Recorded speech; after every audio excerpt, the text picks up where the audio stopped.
I've got 21 of these sample bottles and 21 playing cards. Which one will win Luck of the Draw? Let's play.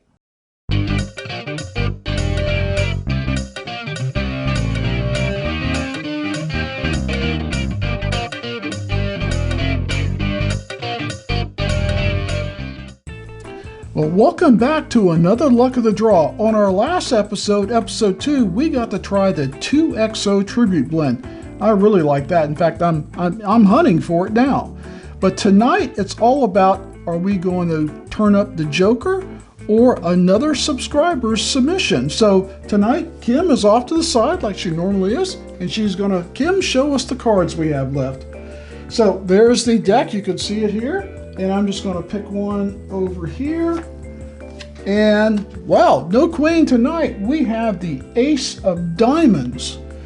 So we're looking for, Kim, we're looking for AD. There it is. AD. Wow.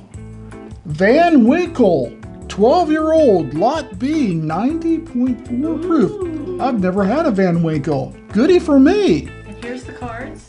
And there's the cards, and show them where the Joker is. Is it in there? Oh, I know it's in here. I put it in there. It's right there. Right there. Can you see that? There's the Joker. So the Joker's there. Hopefully next time you'll guess that right show. So when we return, we'll get set up, and we're going to try this fine bourbon. Wow, what a good boy I must have been to be able to pick this Van Winkle in show 3. Van Winkle Special Reserve 12-year. I'm at the Buffalo Trace website. It says a perfect combination of age and proof. The 12 years of aging and medium proof of 90.4 seem to be just right in creating a very pleasant drink of whiskey. This fine bourbon can compete with any excellent cognac as an after-dinner drink. Okay? I would have no clue. I've never had a Van Winkle. I've never had a Pappy or any of the Van Winkle family of bourbons. So I'm not going to waste this one at all.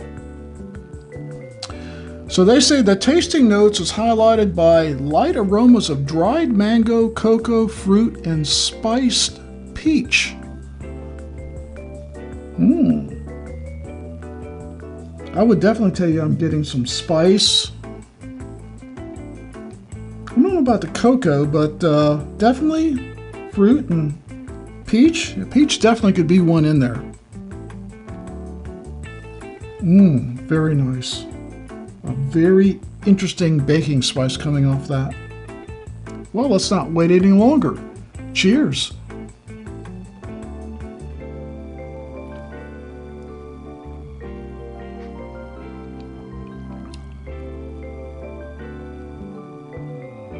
That has got a different flavor than I think any other Buffalo Trace product I've ever had.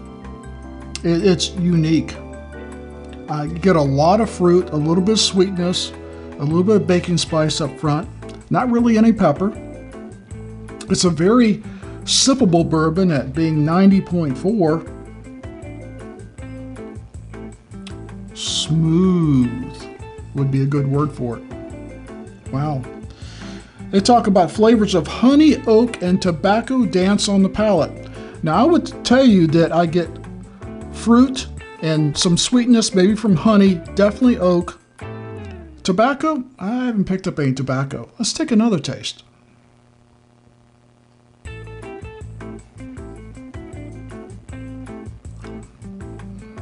That's a good sipper.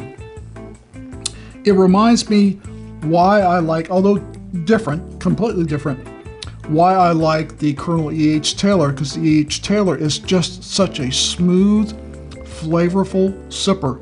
You just enjoy it. There's never any alcohol burn. It's not coarse. It's not aggressive. It is just wonderful.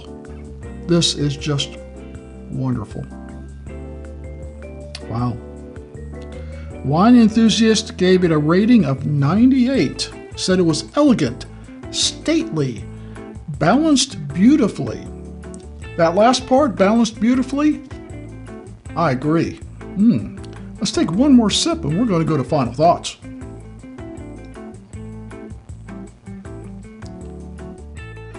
Final thoughts. In some ways, I'm disappointed.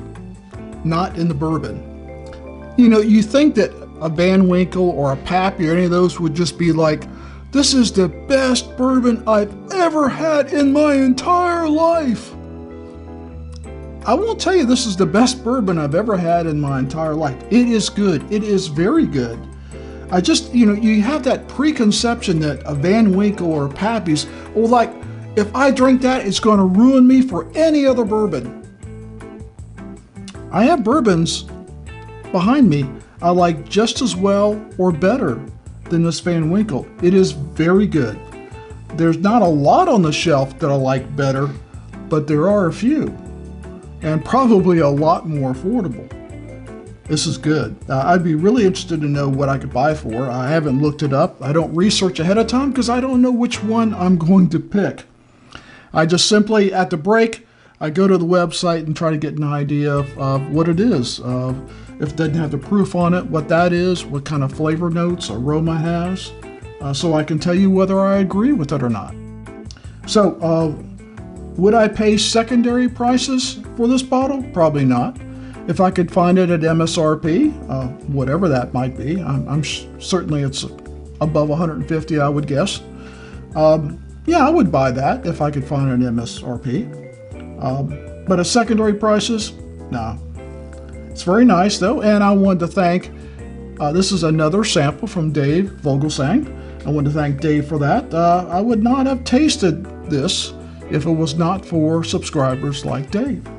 So this is very enjoyable, and I will hold on to the rest of this to put it in a blind later on with something else special.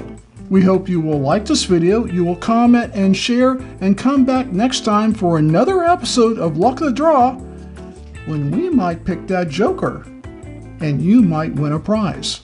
See you next time.